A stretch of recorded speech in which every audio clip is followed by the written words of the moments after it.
જય શ્રી કૃષ્ણ ફ્રેન્ડ્સ, આજે છે 11 અને આજે કાનુડા માટે આપણે શું બનાવવાના છીએ. તો કાનાને ભૂખ લાગી છે ને આપણને ભૂખ લાગી છે. તો ફ્રેન્ડ્સ, આજે સ્પેશિયલ દૂધીનો હલવો બનાવ્યો છે. તો જે આપણે તુલસી સાથે તુલસી દળ સાથે કાનાને ધરાવી દીધો છે. તો ઘરમાં એક લીલીછમ દૂધી પડી હતી. તો આ તમે જોઈ શકો છો, એકદમ લીલીછમ દૂધી હતી, છાલ એકદમ કૂણી હતી. તો વિચાર કર્યો આજે 11 છે, કાનાની હારોહાર આપણી એ પેટ પૂજા થઈ જાય. તો દૂધી લઈ લીધી છે, આશરે 1.5 કિલો જેટલી દૂધી હતી. તો છાલ તો કાઢી નથી આપણે, એકદમ લીલીછમ દૂધી છે એટલે ફક્ત ધોઈ લીધી છે. એકદમ વ્યવસ્થિત પાણીથી ધોઈ અને આપણે એને એકદમ પરફેક્ટલી ખમણી લીધી છે. નીચેનું ડીટીયું અને ઉપરનું ડીટીયું આપણે કાઢી લેવાનું છે. અને ફ્રેન્ડ્સ, આને આપણે ફટાફટ ખમણી લેશું, કેમ કે બપોરનો સમય થઈ ગયો હતો અને જોરદાર કાનાને ભૂખ લાગી હતી. કાનાનું તો નામ લીધું છે પણ ભૂખ આપણને સાચકને લાગી ગઈ હતી. તો ફટાફટ દૂધી ખમણી લઈએ. દૂધીનો હલવો બનતા હશે જે 1.5 કલાકનો સમય લાગી જાય છે. ત્યાં સુધી તો આપણે પણ વેઇટ કરશું ને આપણો કાનુડો પણ આજે વેઇટ. તો દૂધી ખમણીને તો આપણી એકદમ રેડી થઈ ગઈ છે. એકદમ લીલીછમ દૂધી છે, ક્યાંક બી રહી ગયા હશે, બાકી બી હતા જ નહીં. તો ફ્રેન્ડ્સ, ફટાફટ આપણે લોહી મૂકી દઈશું. આ તમે જોઈ શકો છો, 1.5 કિલો જેટલી દૂધી હતી. તો પાણીનો ભાગ જ વધારે નીકળી ગયો છે. લોહી ને લોયામાં આપણે આપણું ઘરનું બનાવેલું શુદ્ધ દેશી ઘી આ તમે જોઈ શકો છો. જોતાની સાથે ખાવાનું મન થઈ જાય એટલું સુગંધી અને ટેસ્ટી ઘરનું દેશી ઘી લઈ લીધું છે. 2 ચમચી આશરે ઘી એડ કરશું. થોડીક મોટી ચમચી લીધી છે. ઘી ખાવામાં ક્યારે આપણે ગુજરાતીઓ તો કંજુસાઈ કરતા જ નથી. હારોહાર આપણે ખાંડ અને માવો લઈ લીધો છે. એની અંદર આપણે કેસર પણ એડ કરી દીધું છે. એક સાઈડ આપણું ઘી ઓગળી ગયું છે ને એની અંદર આપણે જે આ દૂધીનું છીણ છે એ એડ કરી દેવાનું છે. તો ફ્રેન્ડ્સ, દૂધીનું છીણ એડ કરી દઈશું. અને દૂધી ખમણી ત્યારે ઘણું બધું પાણી નીકળ્યું છે. એકદમ કૂણી માખણ જેવી દૂધી હતી એટલે પાણી થોડું એક્સ્ટ્રા જ નીકળ્યું હતું. તો આ બધું આપણે લોયામાં એડ કરી અને વ્યવસ્થિત મિક્સ કરી લેશું. પાણી આપણે ફેંકવાનું નથી, કેમ કે પાણીમાં જ વિટામિન્સ હોય છે એટલે આપણે પાણી પણ અંદર એડ કરી દીધું છે. અને આને એકદમ જ વ્યવસ્થિત હલાવી લેશું. આ તમે જોઈ શકો છો, એક બી તો પણ નીકળ્યું.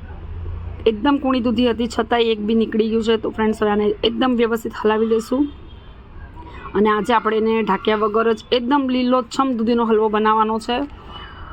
તો તમે જોઈ શકો છો, અત્યારે કલર એકદમ લીલોછમ દેખાઈ રહ્યો છે. તો આપણે ઢાંકવું જ નથી, આપણે એમ જ આ હલવો બનાવવાનો છે. તો હવે થોડીક વાર આપણે એને એમને પાકવા દઈશું. 90% જેટલો આપણું દૂધનું જે છીણ છે ચડી જાય પછી આપણે અંદર ખાંડ એડ કરવાની છે. તો ફ્રેન્ડ્સ, અત્યારે તો આપણું છીણ ચડી ગયું છે 90% જેટલું. હવે આપણે જે ખાંડ લીધી છે એમાંથી 200-250 ગ્રામ જેટલી ખાંડ એડ કરી દઈશું, કેમ કે જે દૂધી હતી એની અંદર લગભગ પાણીનો જ ભાગ વધારે હતો એટલે આપણે 250 ગ્રામ જેટલી ખાંડ એડ કરી દીધી છે. ખાંડનું પ્રમાણ આપણે આપણી મીઠાશ પ્રમાણે રાખવાનું છે. ફ્રેન્ડ્સ, થોડુંક મીઠું વધારે પસંદ છે એટલે થોડુંક એક્સ્ટ્રા સાકર એડ કરી દીધી છે. હવે આને એકદમ વ્યવસ્થિત હલાવી લેવાનું છે. જ્યાં સુધી એનું પાણી ન બળી જાય ત્યાં સુધી આપણે એને હલાવવાનું છે. આ તમે જોઈ શકો છો, પાણી હજી ખાંડ નાખ્યા પછી એક્સ્ટ્રા છૂટે છે એટલે આપણે એને થોડીક વાર માટે એમને રહેવા દઈશું. હવે આ પાણી લગભગ બળી ગયું છે, થોડું ઘણું બાકી છે, એ આપણે માવો એડ કરશું, એના પછી બળી જશે. આ તમે જોઈ શકો છો, લીલોછમ દૂધીનો હલવો આપણો બની રહ્યો છે. અને આપણી પાસે જે માવો પડ્યો હતો એની અંદર આપણે કેસર સ્ટાર્ટિંગમાં જ એડ કરી દીધું જેથી કેસરનો કલર ઉતરી જાય. હવે આ માવો છે, મોળો માવો લીધો છે ફ્રેન્ડ્સ. તો એ માવો અંદર આપણે એડ કરી અને એકદમ વ્યવસ્થિત હલાવી લઈશું.